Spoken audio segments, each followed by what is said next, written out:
राधे राधे। कैसे हैं आप सब लोग? आई होप आप लोग अच्छे होंगे। आज की इस क्लास में हम लोग बहुत ही इंटरेस्टिंग पोएम को पढ़ेंगे। So my name is Nikita Sharma and today we are going to discussing a very interesting poem of Emily Elizabeth Dickinson. इनकी पोएम्स हमने पहले भी पढ़ी थी और आज भी पढ़ेंगे, तो वो बहुत ही इंटरेस्टिंग होती है। और इनकी पोएम्स मैंने स्टार्टिंग से आपको एंड तक बताया कि डेथ और इमॉर्टलिटी पे बिलीफ पे ही इन्होंने पोएम्स को बनाया है। ये एक अलोन पर्सन बोल सकते हो आप, मतलब अकेला रहना इन्हें पसंद था। ये घर के बाहर निकलती नहीं थी, इन्होंने कभी शादी की नहीं है। और इनकी पोएम्स में भी आपको ज्यादातर डेथ पे और बोल सकते हो आप एक जो दर्द होता है, पेन होता है, उसको इन्होंने एक्सप्रेस किया है। प्लस इनके आगे जाके हम लोग स्टोरी को पढ़ेंगे। मैं आज आपको पूरी डिटेल में बताऊंगी कि क्यों इन्होंने ये पोएम्स लिखना शुरू करी, क्या इनका पर्सपेक्टिव हो सकता था, सब कुछ। इन्होंने कभी भी पोएम्स को खुद से पब्लिश नहीं करवाया।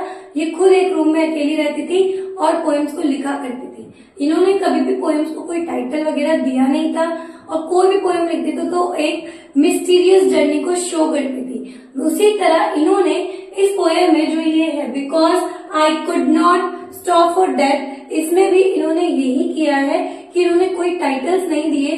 ठीक है, तो जो हमारी पोएम की फर्स्ट लाइन थी हमने उसी को ही टाइटल समझ लिया और उसी को ही हम पढ़ते हैं। तो यहाँ पर इन्होंने एक जर्नी बताई है कि जन्म से लेके हम जब तक मृत्यु तक नहीं पहुंच जाते, मतलब बर्थ टू डेथ की जो जर्नी होती है, कैसे हम स्टार्ट करते हैं, कैसे उसको हम लास्ट मोमेंट तक जीते हैं एंड आखिरी में हमारी डेथ हो जाती है। वो जो पल है, वो जो मोमेंट्स है, उनको वो शेयर करती है और बताती है कि जो हमारी लाइफ होती है वो एक फ्लावर की तरह होती है। वो ब्लॉसम भी होती है, कई बार मुरझाती भी है, लेकिन आखिरी में सबको जाना कहाँ होता है? मृत्यु लोक, मतलब डेथ की ओर ही जाना होता है। और यहाँ पर भी वो एक मिस्टीरियस जर्नी को ही शो करती है। एमिली एलिजाबेथ डिकिंसन जो है वो एक अमेरिकन पोएटेस है। ये चीज हमने पहले भी क्लियर की थी। इनका बर्थ 10 दिसंबर 1830 में हुआ एंड डेथ 15 मई 1886 में हुई थी। और जो इनका पोएम है वो 1863 में कंपोज हुआ और इन्होंने एक मिस्टीरियस जर्नी को शो किया। मिस्टीरियस जर्नी कैसे कि जैसे ये इनको लेने के लिए डेथ इनके पास आती है एज अ पोलाइटनेस और काइंडनेस की तरह। तो इस चीज को हम पढ़ेंगे पोएम के अंदर। सो यहाँ तक आपको बात समझ में आई। अभी आगे चलते हैं और क्लियरली समझ लेते हैं कि पोएम है क्या। पढ़ लेते हैं। पोएम को शुरू करने से पहले मैं आपको बता दूं कि जो ये पोएम्स लिखती थी, ये एक रीडर पे एक मिस्टीरियस चीज डालती थी कि वो आगे इसको समझे या सोचे। ठीक है, तो इन्होंने पोएम में भी ऐसी ही चीजें क्लूज दिए हैं हमें कि हम पोएम को बहुत ही डीपली अंडरस्टूड कर सके, जो कि अभी मैं क्लियर करवा दूंगी आपको। सो फर्स्टली मैंने आपको बोला था कि जो पोएम है उसको कोई टाइटल नहीं है।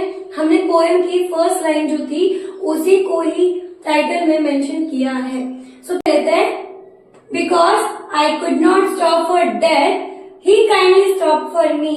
तो यहाँ पर जो पोएटेस है वो बताती है कि जो मैं हूँ, पोएटेस बोलती है कि जो मैं हूँ, मैं अपनी मेटीरियलिस्टिक दुनिया में, मेटीरियलिस्टिक वर्ल्ड में इतनी बिजी हो गई, इतनी उलझ गई कि मुझे पता ही नहीं चला कि मुझे एक दिन मरना भी है, डेथ की ओर जाना भी है, हमारी जो लाइफ स्पैन है वो एक दिन खत्म हो जाएगी। ऐसा तो मैंने सोचा भी नहीं था।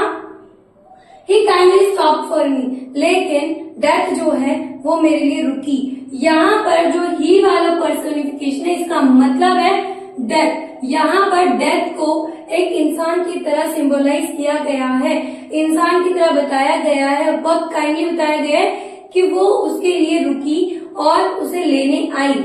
The carriage held but just ourselves and immortality. जो कैरेज है, कैरेज मीन्स जो घोड़ा होता है उसके पीछे जो बग्गी लगी हुई होती है, उसके लिए बोलती है कि बग्गी में मुझे लेने आई। और उसमें हम 3 लोग थे, मैं और वो डेथ और प्लस इमॉर्टलिटी, हम तीनों उसमें बैठे थे। जबकि ऐसा नहीं होता है, डेथ आपको कोई भी बग्गी में नहीं लेने आती है। ये उनका मानना था कि मुझे बग्गी में लेने आई और उसमें हम 3 लोग बैठे थे। ठीक है, यहाँ पर इमॉर्टलिटी का मतलब होता है आपकी लाइफ अब खत्म हो रही है और लाइफ की एक न्यू जर्नी स्टार्ट होने वाली है। यहाँ पर ये चीज को बताया गया है कि जो आपकी लाइफ है वो भी यहाँ से खत्म होकर के एक न्यू लाइफ की ओर जाएगी। ठीक है, we slowly drove, he knew no haste and I had put away. तो वो कहती है कि जो डेथ थी वो गाड़ी को, वो बग्गी को बहुत ही धीरे चला रही थी, स्लोली चलने के लिए बोल रही थी। उसे कोई भी जल्दी नहीं थी मुझे लेकर जाने की, वो बहुत आराम से मुझे लेकर के जा रही थी। He knew no as and I had put away। उसे पता था कि कोई दिक्कत नहीं है, आराम से चलो। प्लस मैंने भी अपना सारा काम वाम सब छोड़ के मैं इसके साथ में आ गई हूँ। मैंने अपनी सारी चीजें अधूरी छोड़ी और मैं इसके डेथ के साथ में आ गई। ठीक है। My labour and my leisure to.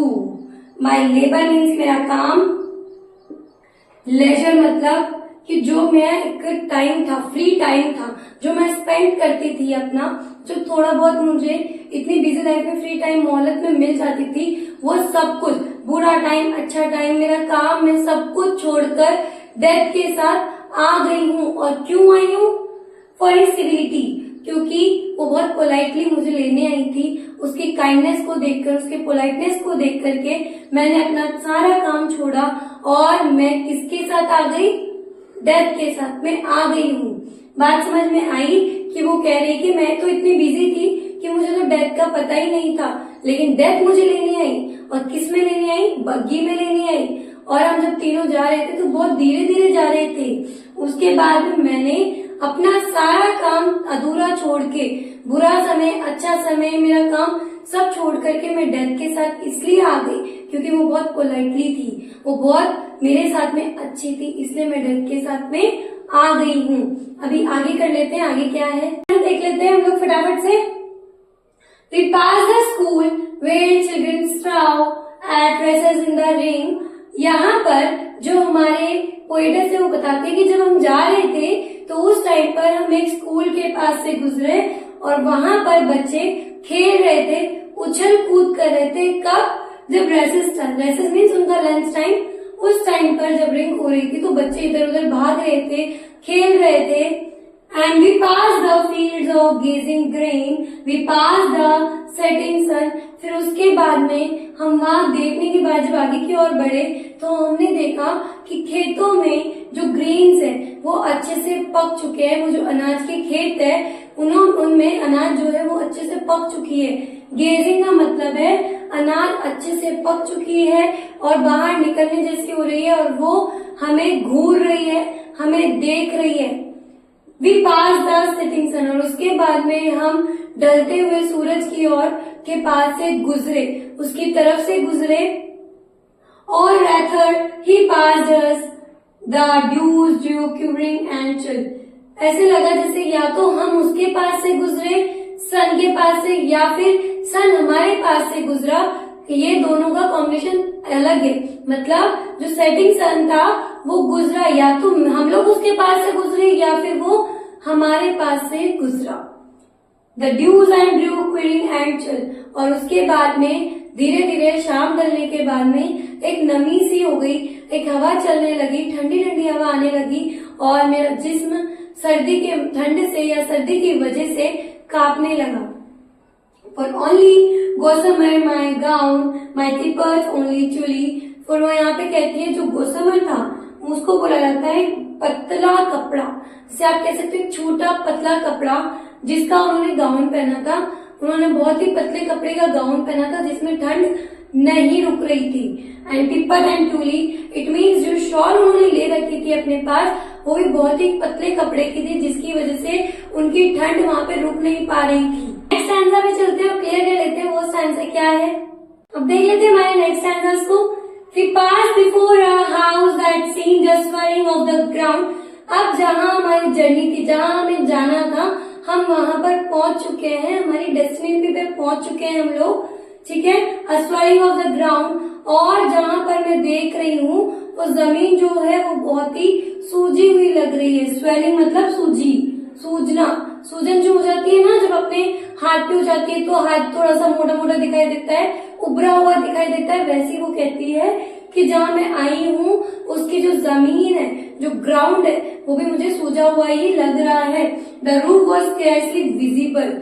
और मुझे बहुत ही कम या बहुत ही मुश्किल से उसकी छत दिखाई दे रही होगी। यहाँ सूजने का मतलब है कब्रिस्तान। क्या है, कब्रिस्तान, जहाँ पर डेड बॉडीज को रखा जाता है। तो उसकी जो जगह होती है जहाँ पे उन्हें दफनाया जाता है, तो जो ऊपर वाला जो पोर्शन होता है वो थोड़ा सा उभर जाता है, वो दिखाई देता है, वो सूजन की तरह ही शो होता है, क्योंकि वो जमीन के लेवल से थोड़ा सा ऊपर होता है। ठीक है, तो वो कहती है कि मैं ऐसी जगह आई जहाँ पे मुझे क्लियरली विजिबल नहीं है, उसकी छत मुझे क्लियरली विजिबल नहीं है, the corn is in the ground, but मुझे दिखाई दे रहा है थोड़ा थोड़ा कि वहां पर क्या है, थोड़ी सूजन सी है, और वो एक कब्र की जगह है, एक कब्रिस्तान है। ठीक है, सिंस देन 3 centuries yet, और हमारी जो पोएटेस है वो हमें यहाँ पे एक स्टोरी बता रही थी कि कैसे उसे डेथ लेकर के यहाँ पर आई, और उसे यहाँ पर कब्रिस्तान में कितना ज्यादा टाइम हो चुका है। यहाँ पर मुझे लेटे हुए सेंचुरीज बीत चुकी है, सदियां बीत चुकी है, तब से मैं इस कब्र में लेटी हुई हूँ। Feels shorter than the day, और ऐसा लगता है जैसे कि मैं कल ही यहाँ पे आई थी, क्योंकि मुश्किल से कुछ ही दिन गुजरे होंगे, यहाँ पर एक एक दिन भी गुजरना मुश्किल है।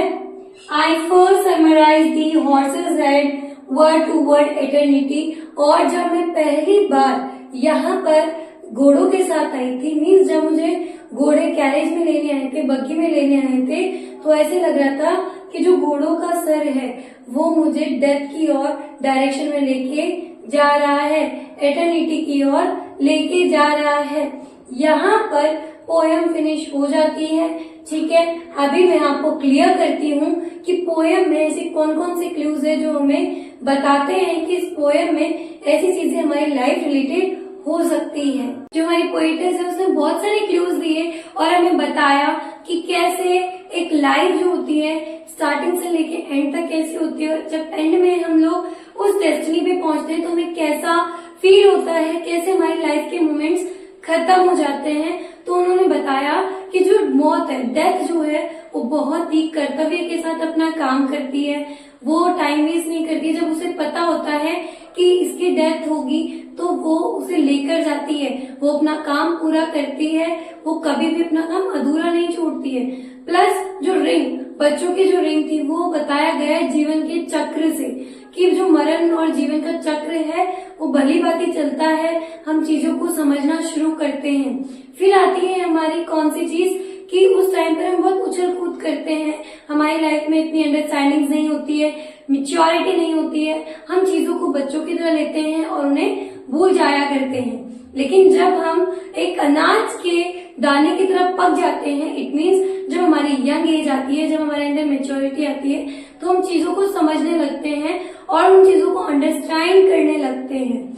ठीक है, देन उसके बाद में उन्होंने बताया है कि जो सूरज है, ठीक है, सूरज के पास से हम गुजरे, तो यहाँ पर उसका मतलब है कि हम चीजों के पास से गुजरते हैं, हम बहुत सारे रिश्ते बनाते हैं, बदलते हैं, और उसमें बहुत सारी चीजों में गुम हो जाते हैं, उन चीजों में बहुत ज्यादा वो हो जाते हैं, चीजों में मिल जाते हैं। कहने का सेंस है कि हम रिश्तों में बहुत ज्यादा जुट जाते हैं और हमें ऐसा लगता है कि सृष्टि जो है वो हमारे पास ही है, हम चीजों को बदलना चाहते हैं, हम चीजों को करना चाहते हैं। उसके बाद में वो कहती है कि जैसे ही पतले कपड़े, ठीक है, गोसेमर की जिसकी बात हुई थी यहाँ पर कि शॉल जो थी, तो वो उसके लिए कहती है कि जो पतले कपड़े, उसी तरह हम लोग हैं, हम लोग भी डेथ को लेकर के रेडी नहीं होते हैं कि डेथ आ गई है, हम लोग रेडी है चीजों को छोड़ने के लिए, लास्ट मोमेंट तक भी हम लोग रेडी नहीं होते हैं, हम लोग चीजों में स्टक हो जाते हैं कि ये चीज नहीं हुई, मुझे मरने से पहले ये करना है, मेरी जिम्मेदारियां ये पूरी करनी है, ये तो रह चुकी है, ये तो अभी मैंने की नहीं है, ये तो मैं सोच रहा था। ऐसी चीजों में हम फंस जाते हैं, हमारी चीजें कम्प्लीटली नहीं हो पाती है। यहाँ पर उन्होंने यंग एज को भी बताया है, हमारी चाइल्डहुड एज को भी बताया है, हमें बताया है कि हम किस तरीके से हमारी लाइफ को शुरू करते हैं। जब बचपन होता है तो कैसे, फिर यंग एज में आते हैं तो हमारी मेच्योरिटी आती है, देन हम ज्यादा मेच्योर होने लगते हैं तो हमें पता चलता है कि रिश्ते क्या है, हम बहुत सारे रिश्ते बनाते हैं, बदलते हैं। फिर उसके बाद में हम मेटेरियलिस्टिक वर्ल्ड में इतना बिजी हो जाते हैं कि हमें नॉलेज नहीं होती है कि चीजें किस तरीके से करनी है। देन आखिरी में हम लोग डेथ की ओर चले जाते हैं, डेथ की ओर बढ़ जाते हैं और डेथ हमें यहाँ से अनंत काल के लिए ले जाती है, एक न्यू लाइफ के स्टार्टअप के लिए ले जाती है। यहाँ पर जो पोएटेस है उसने क्लियरली डेथ को बताया है, एक्सप्रेस किया है, डिस्क्रिप्शन दिया है और उन्होंने डेथ और इमोर्टेलिटी के लिए ये सब कुछ लिखा है। यहाँ जो फैमिली है वो एक पेट्रियोटिक फैमिली से बिलोंग करती है और वो बच्चों को क्रिश्चियन मोर्टेलिटी के बारे में विश्वास दिलाती है, समझाती है। और पोएटेस के फादर जो थे वो पॉलिटिक्स में थे, जो कि सिविल वार में थे और उस टाइम पर अमेरिका में सिविल वार की स्थिति चल रही थी, तो टेंशन ऑलरेडी बढ़ रही थी। और उस टाइम पर जो हमारे अमेरिका थी उसमें 19th सेंचुरी में न्यू इंग्लैंड में प्रोटेस्टेंट वर्ल्ड में मौत एक ऐसी चीज थी कि उसके लिए हमें तैयार रहना जरूरी था। और उस वक्त में हमारे पोएटेस ने बहुत सारे करीबों को खोया था, तो उसे उस चीज का दुख था और इसीलिए वो डेथ को लेकर के कुछ ज्यादा ही फैक्ट्स में थी।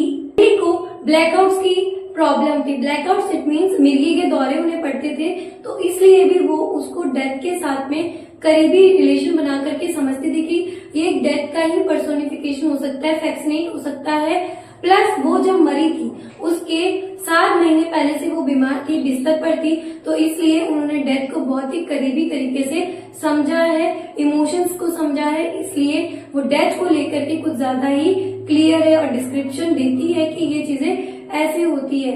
आई होप आपको ये पोएम समझ में आया होगा, अच्छा लगा होगा।